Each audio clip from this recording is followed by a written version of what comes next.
Well, good morning. Welcome to day 3 of my journey on the Canal Towpath. Had a great breakfast of omelets this morning. Pretty good, restful night. Did wake up a few times, but I'm ready for about a 53-mile day. So come on along with me. So once again, to explain what this is, I did that in yesterday's video, but this is called Big Slack Water, and this is where the canals actually went into the Potomac River. This is lock 42, and I just passed lock 41 coming from the direction of Cumberland. These would have been the last 2 locks that the boats would be in before they went into the Big Slack Water, and then exiting where the video was yesterday. And you can see the trail here kind of looks like an old country road with wheel marks on each side and the grass in the middle. I have reached the midway point of the trail, 92.25 miles. Remember, this trail is 184.5 miles. I didn't know if there would be a marker, but there is. Now, on the 3rd day, we have reached the middle section. Remember that yesterday was only 35 miles. First day was 53 miles. Today is about 52 miles-ish. Lock number 43.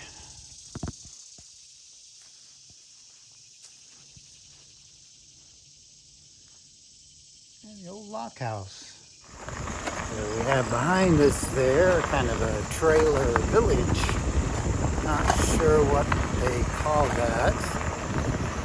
People live right on the river. A little bit of Civil War history here as Robert E. Lee was escaping from Gettysburg with his troops. They were stuck here for a time because of some flooding, about a week. There we have another remnant of an old bridge pier.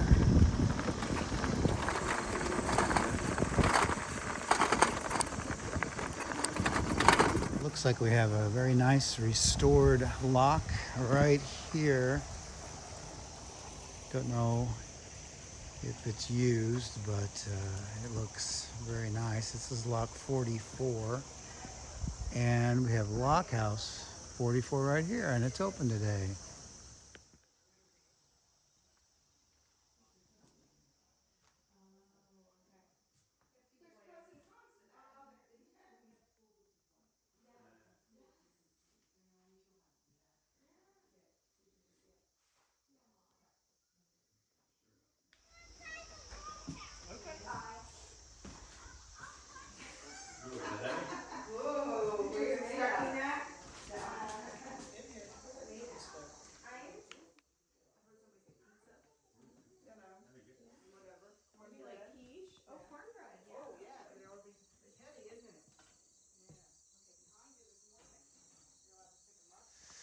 So that's neat that it's open on Labor Day. That's the town of Williamsport over there. I'm not going into Williamsport. There's not really any reason to. It is pretty famous, though. At one time, it was considered as a possibility for the nation's capital. And George Washington frequented this area. So this is an old lift bridge for the railroads.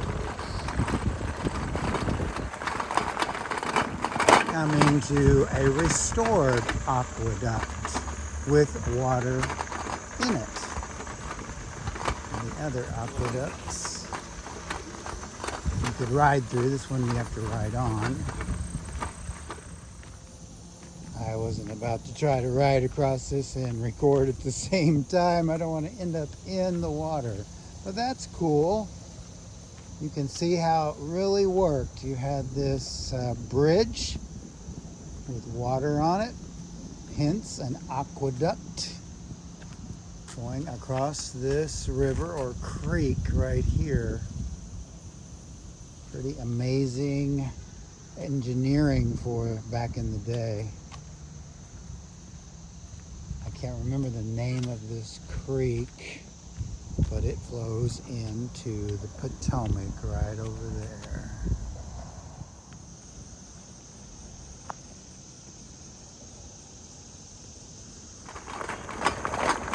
So Maryland has some really big trees right next to the canal path, and think about this canal shut down in 1924 after a great flood. So these trees have grown up in the last 101 years. Okay, I just went through a heck of a detour back there, and I knew it was coming up, but I didn't realize just how harrowing it is with this heavy bike. Almost lost control at one time, kind of scratched up my leg, but you know, it's here or there. Then one of the people in my group did help me on the stairs. So just be aware, right around mile marker 106, this detour can be challenging. If I was going the other way and having to go up those stairs with this bike, I couldn't do it on my own. Just be forewarned. So yesterday and part of today, I rode on the big slack water. This is what's called the little slack water. Very original names, but yeah, little slack water, and it's not as long, but the same process.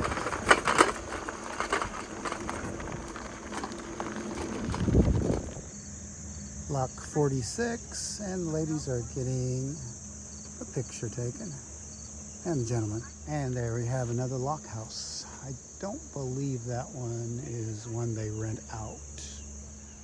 That little slack water only went a couple of miles because we have the canal once again right here, and so it wasn't nearly as long as the big slack water, hence the name. So there's the Potomac again. It's coming up on another rock.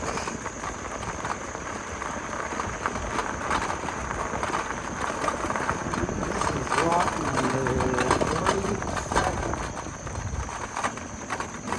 47. Little update on the battery. So I've almost gone about 22 miles, and I'm right at 50%. I should be okay. Normally what I do is the first part of the trip, if I feel like it's going to be a long trip, I'll go pedal assist 1 as long as I can, and save pedal assist 2. But today is kind of the opposite because I'm eventually going to get to a paved trail. So if I see I am low, that's another rock, 49. But if I see I'm low, I can then drop down to pedal assist 1 because the last 24 miles is going to be paved. You see how deep these rocks were. It is absolutely amazing. And you can also see how rough this trail can be at times. I did see a gentleman a few miles back on a recumbent trike. I think it was a Terra trike like what I have. So it is possible to ride this section of the trail on a trike. You just would have to take it slow, and part of your will would have to be in the grass. It may not be a bad thing. Let's see how it feels in the grass here. It's pretty rough. But yeah, this has been definitely the roughest section of the C&O. It was rough coming out of DC, but it wasn't like this as far as like having 2 lanes to ride on.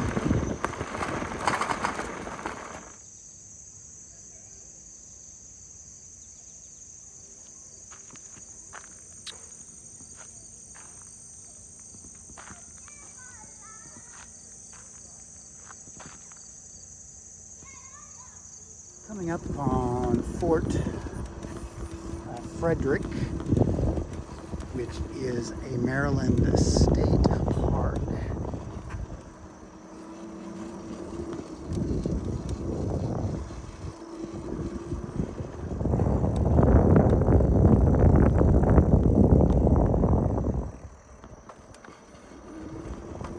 This is a pretty ride right here along this section.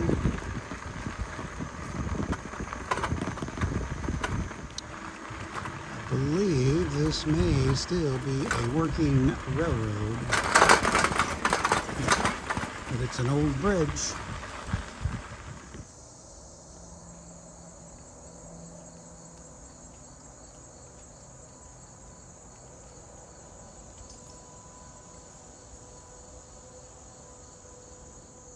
So apparently I missed the turnoff to the Western Maryland Rail Trail that we were told that we could take. That was supposed to be mile marker 113, and I've just passed by mile marker 115. But look at this surface. This is like the nicest surface we've had all day. So I'm okay with riding on the C&O some more, opposed to the Western Maryland, if it's going to be like this. It's really nice.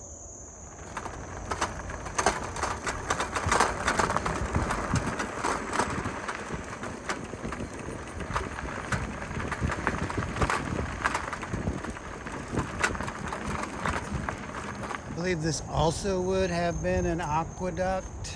And of course, today it's deteriorated away, but I rode right through what would have been the water path.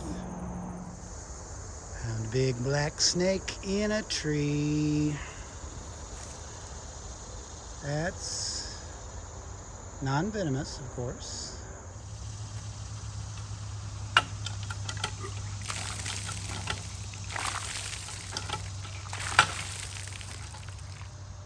Works. The former canal right there, connected to this lock. 51. Yes, we're into the 50s now. And here was the old lock house, I'm guessing, which is now deteriorated. Don't guess you can rent this one out either. It's probably free of charge.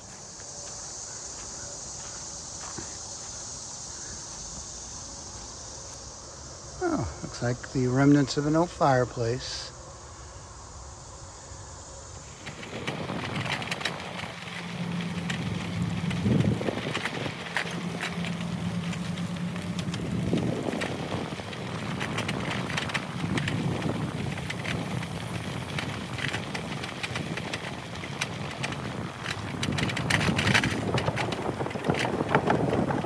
This aqueduct took the canal across, see if I can say this right, Tanalaway Creek. And I just read that there were 7 aqueducts in all on the canal path. Once again, a little bit narrow through here. Mile marker 123. I mean, the towpath from where I missed the turnoff to that aqueduct was really quite nice. The best part of the towpath today, for sure. And this isn't terrible.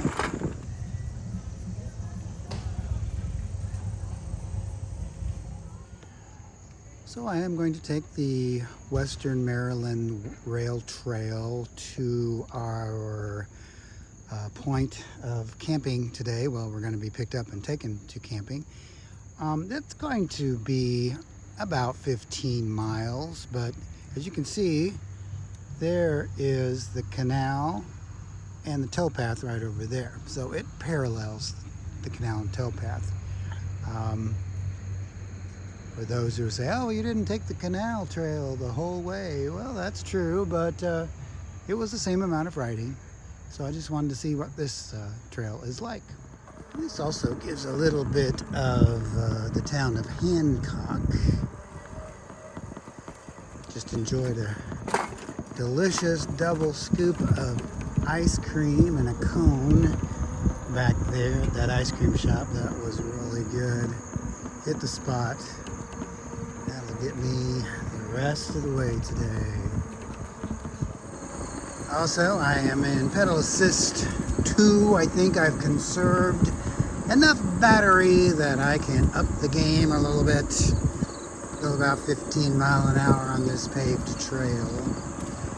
Someone said last year this trail was actually kind of rough, a lot of bumps in it, but they put down new asphalt on it.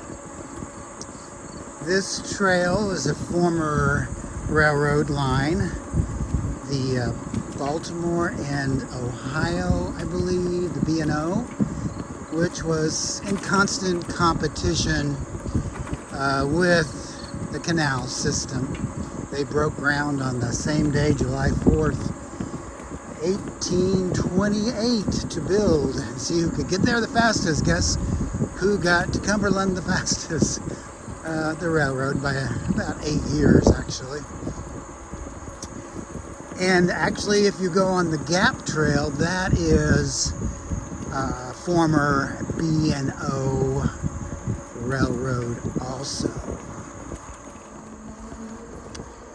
And I can indeed see the towpath right down there and the canal. And like many rail trails, there are roads that cross. Well, this road is closed. That's the one thing I noticed about the towpath. You had very few roads that you had to stop for or slow down for because it was a canal. Now on this path, the canal is to my left, whereas when I was on the towpath, the canal was to my right. This trail is maintained by the state of Maryland, and of course, as I've said before, the towpath is the national parks. So sometimes the signage isn't real great to get from, oh, this is cool, this little cutout here. As I was saying, the signage isn't great to get from the towpath to the rail trail because the national parks really isn't interested in advertising the state's project. But again, I am not sad that I stayed on the towpath for as long as I did.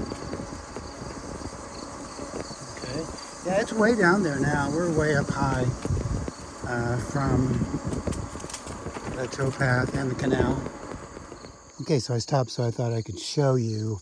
I'm up on the rail trail. That's the canal right down there, and just to the right of it, I'm sorry, to the left of it, is the towpath, and then you can see the Potomac River right there. Looks like the towpath is in pretty good shape. It might be a little rough down there. And right here's one of those old telegraph poles with some insulators on them. I'm about 7 miles on the rail trail, and I kind of wish I'd stayed on the C&O just to say I did all of the C&O. Yeah, it's only 16 miles that I didn't ride on, but I feel like I kind of cheated myself a little bit. So what do you all think? Put something in the comments. You think it was okay to jump on this rail trail for 16 miles of the 185.4 miles? Or should I have just stuck to the C&O towpath? Alright, so I see the towpath again over there, and the canal is just to our left. And I don't know that it looks any rougher than anywhere else. It probably is. It is kind of neat to see how they blasted through here to make the railroad line. Reminds me of some places on the Katy Trail. Now you can see one of these locks from up above, and in fact, This is a detour. I don't know that Greg knew about that, but there's actually a detour you're supposed to get on this. I don't know how far. So I would have gotten up here anyway. Now this is kind of a neat perspective to see this viaduct, aqueduct I should say, because the water would have gone over the other water. Yeah, that's pretty cool. Remember, there were 7 of these all together. And there's the Potomac out there.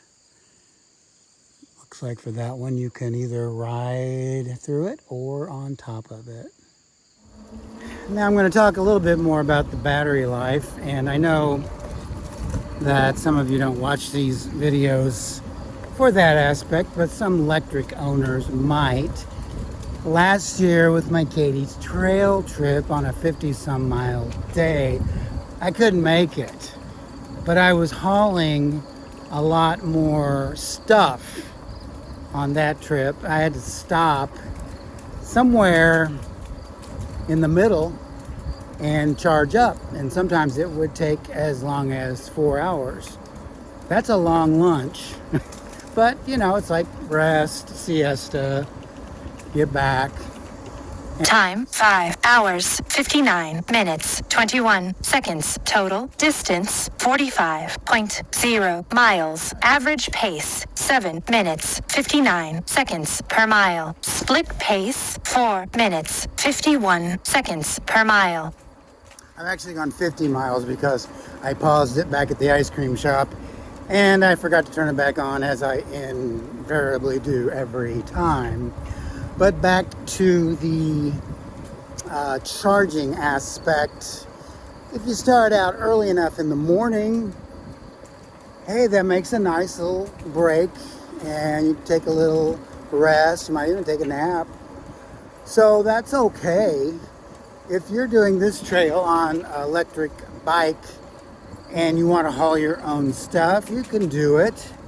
You can either do it more days than we have, which is 4 days, or you can stop somewhere in the middle. However, I think on this trail, especially the C&O, you're not going to find very many charging stations.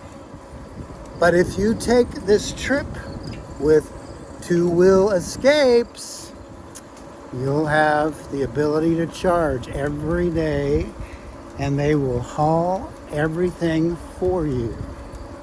So think about that. And there again, you can see the towpath along with the canal. I'm not missing out on really too much by riding up here. It's probably very hard to see in the video, but it looks very rough down there. I'm going to give a full review of the trail and 2-wheel escapes later on. Now, I believe the reason we're taking this little jaunt is because there's a railroad tunnel up there, but they could not make it a part of this rail trail.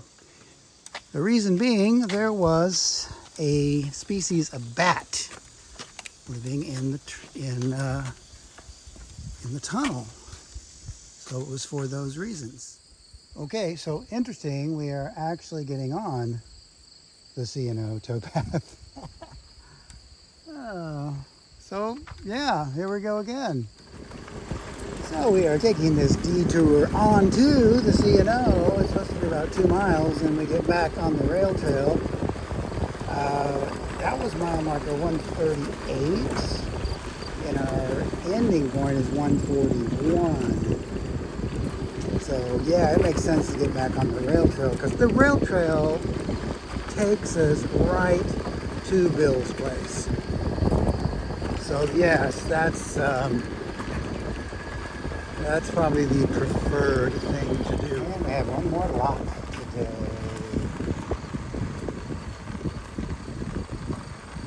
We are again on the C&O. This is lock number 57. There's the old lock house. So right there is that tunnel that we had to divert. That's pretty neat. Okay, I just got a call. They're holding the shuttle for us. So first time ever on this trip, I'm kicking it in to Pedal Assist 3. Oh yeah. I kicked it up a notch. All right, this is our turn. Little Orleans. Little Orleans. Here we go. All right. This is Bill's place. Looks like Bill is closed today. Well, actually, it's Jack that owns it now. Well, I forgot to record an ending to day 3, and it's already day 4, but I just wanted to thank everyone for watching the video, following along. If you like the video, give it a thumbs up, subscribe, tell all your friends and family, and stay tuned for the final day 4. In the meantime, have yourself a retro adventure.